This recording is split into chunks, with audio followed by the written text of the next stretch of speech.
When Mark inherited this truck from his uncle a few weeks after he passed away, he had mixed feelings. He missed his uncle deeply, but getting a truck was perfect timing, since he needed a new vehicle badly. But that was before his aunt called and forced Mark to make a horrible discovery. Man inherits truck from uncle, then his aunt tells him this. Mark's uncle was a truly loved family man. He was always there when somebody needed a word of wisdom and someone who everybody flocked to when they needed something fixed. So when the family gathered at the notary 2 weeks after his passing, there were only sad faces in the room. Nobody was happy to hear what their inheritance would be, they just mourned the passing of a great man. But his eyebrows rose when Mark heard the gift he was about to receive. Mark's uncle knew him well because the old man had left him his prized truck. Why would he do that? Mark had his eyes on the vehicle for some years. It was always locked away in his uncle's barn, and the stubborn old fool never drove it, but he sure kept it in top condition. He was very protective when people got close to it, and pretty soon, Mark was going to understand why.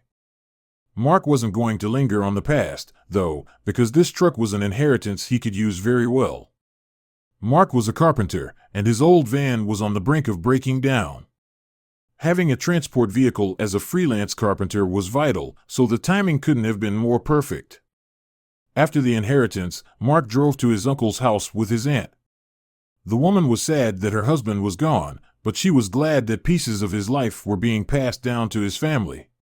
She then admitted she gave Mark the truck after her husband's passing. But this was a huge mistake. Mark's Aunt Marsha guided her nephew to the barn where the car was parked and handed him the keys. "Take good care of it. For some reason, it was special to my husband." Mark promised he would, and shortly after, he drove away from their property. But pretty quickly, he ran into some weird trouble. The car was large, as most pickup trucks were, but it drove more like a tank than an actual car. It felt extremely heavy, and Mark noticed that it had great difficulty getting up even the most shallow hills. Whenever Mark drove downhill, it was like something strong was pushing the vehicle. There was something about this car that was working against him. When Mark was about 10 miles removed from his house, the vehicle almost caused an accident because of it. Mark was standing on a hill and had to wait for a traffic light. The car was on its handbrake, but still, it lost traction. Mark noticed the car moving backward slowly at first, but pretty soon, it was rolling downhill fast. Mark managed to turn the wheel just in time because otherwise, he would surely have hit a tree or worse. As by a miracle, Mark managed to make it home unharmed. "Something is wrong with it," he stated. Mark parked the car in his driveway and pulled the keys out of the ignition. This needed a thorough inspection, so Mark walked around the car with a confused look on his face. He checked every angle, but the car seemed perfectly normal at first glance. There was not a scratch on it. Mark must have walked around that car over 24 times, and every time, his search yielded no results. He couldn't figure out what was wrong with it. The engine seemed fine, and the tires were fully inflated. Mark was scratching his head and about to give up. Then suddenly, the phone rang. It was his aunt who called, and Mark hoped that she could provide answers to the car's condition. But what he heard when he picked up the phone was something else. Mark's aunt sounded nervous and even frightened. The old woman whispered over the phone and asked if Mark was alone right now. Mark confirmed this question and asked his aunt what was going on. "What is it, Aunt Marsha? Why are you whispering?" The old woman continued in her low-volume voice and explained that there were people walking on her property that she did not know. They looked sketchy, and they were searching the barn. Mark immediately panicked and wanted to help her aunt in this dire situation since it sounded like burglars were trespassing. "Don't worry, Aunt Marsha. I can jump in Uncle's truck and be there in 15 minutes. Mark was determined to help and acted purely on instinct, but his aunt stopped that. When Mark said he would drive up in her husband's truck, Aunt Marsha's voice panicked a little. She pleaded with her nephew to please leave the truck hidden back at his place. These men cannot see that wretched car because that is exactly what they came here looking for. Aunt Marsha overheard them talking about the truck from her hiding place. Mark was still by the car and looked at the vehicle with confusion written all over his face. What do they want with it? But that she did not know. She whispered that the man sounded frantic, desperate to find it. After that statement, it fell quiet. Mark kept talking, but his aunt did not answer. When she finally replied, she said the men were just past the window she was hiding under. I have to go. What if they hear me? If I can hear them, they probably can also hear me talking to you. As a solution, Aunt Marsha suggests that the two meet in a cafe nearby. There, they might speak more openly. If you go there, come on foot and keep the car hidden at your house. Oh, see if you can find a handle on the car. I heard these men talking about it repeatedly. After that confusing request, Mark's aunt hung up the phone. The line just beeped while the worried Mark stared at the mysterious truck. Was his aunt going to be okay? What was so important about this truck? And what was the final thing she asked? Find a handle? What handle? Just to be safe, Mark chose to move the car. He didn't want any onlookers since his aunt seemed to be nervous about anything related to the vehicle. So, after the truck was safely parked at the back of his property, Mark started his mission, searching for this mysterious handle. The first few pass-throughs bore the same results as before. Mark couldn't find anything. He checked every inch of the car's interior, and there seemed nothing out of place on the outside. But after about 30 minutes of searching, he noticed something. Something was sticking out, just underneath the rear bumper. Mark moved his hand along the edge of the bumper and pushed the sticking out piece to the side.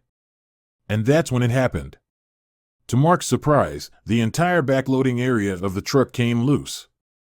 It lifted up on its own and hovered diagonally.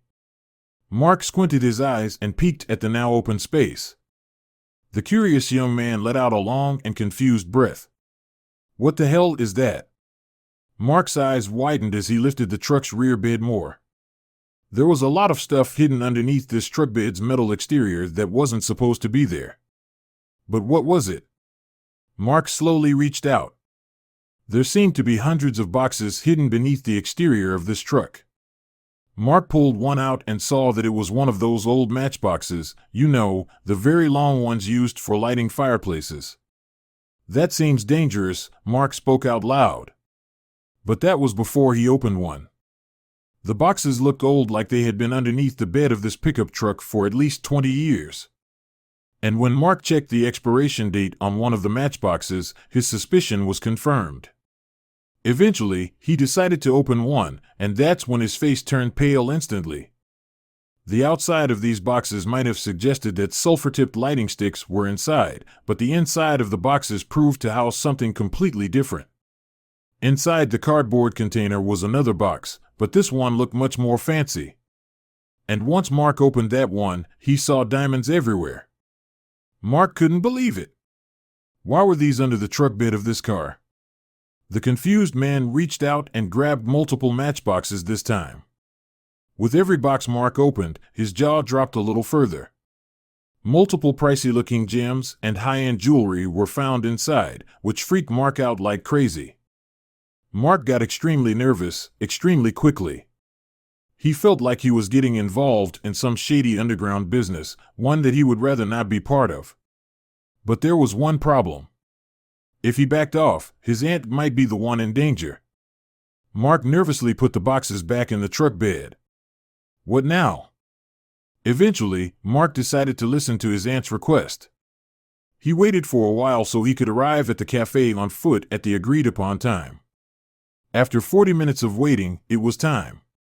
Mark locked all doors and started his walk, hoping to find answers. Hopefully, his aunt would provide them. The cafe was about a 15-minute walk from his house, but Mark managed to do it in 12. During his walk, it constantly felt like people were watching him. This was the most nerve-wracking situation of his life. So when Mark finally saw the cafe sign, relief entered his body. For the first time since his discovery, it felt like he was entering a safe haven. His aunt told him they could speak freely there, so it felt like a good place to be. Mark pulled down the handle on the entrance door. And when he peeked inside, his aunt was already there. She sat in a corner booth and stared out the window. Mark sat across from her and asked the old woman what the hell was going on. "Did you find the handle these men were looking for?" she asked. Mark nodded and asked why he had found hundreds of hidden jewelry boxes in Uncle's truck. "And why were those men on your property?" That question made Marsha look at her nephew worriedly. She stated that the car had been kept hidden in that building for well over 20 years. "My husband kept the door to that building closed and protected that truck with his life. And now I know why." Everything about this scenario screamed criminal activity to Mark. Are those boxes filled with jewelry stolen, and was my uncle a thief? Nobody has this many valuables in one place without criminal intent behind it. "Well, Aunt Marsha, tell me, am I right?" She nodded yes and no at the same time. She started off by saying that Mark's uncle was innocent of stealing any of these items, so he wasn't a crook. But every piece of jewelry underneath that truck bed was, in fact, stolen.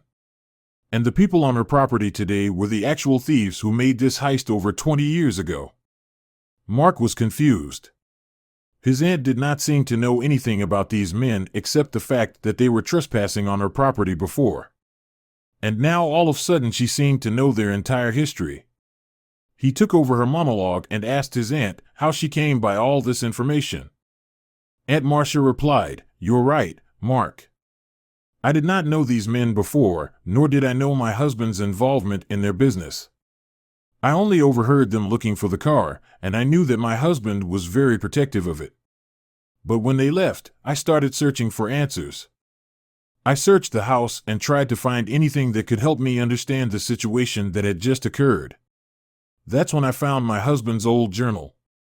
It was tucked away in the back of the closet, but it explained the terrible thing that happened to him in great detail. My husband wrote." The notebook stated that the 4 thieves arrived on Mark's uncle's property over 20 years ago. They had just finished their heist and had found a clever way to hide the treasure under the truck bed of their escaped vehicle. There was only one problem: the police spotted their car and were on their heels. Mark's uncle saw the man in their truck approach on a Wednesday evening. He was working in his barn when they entered with screams and harsh threats. They ordered Mark's uncle to hide their escaped vehicle until they knew what to do with it or else. My loving husband must have feared for his life. Aunt Marsha figured that it was harder than the criminals thought to launder all these stolen goods because the truck remained in that barn for the next 2 decades. But when my husband died, they must have found out some way because today they came back to claim their prize. Mark couldn't believe this bizarre story. He believed his uncle to be a good man, so he believed every word he wrote in that journal. "We have to do something. These guys need to be caught because you can't live in this fear forever. And my uncle's name needs to be cleared." Aunt Marsha agreed. So together, they walked over to the police station and told the officers present the entire story. It was an unbelievable tale. But the way they told it, combined with Mark's uncle's journal, which Marsha brought with her, made the policemen believe them.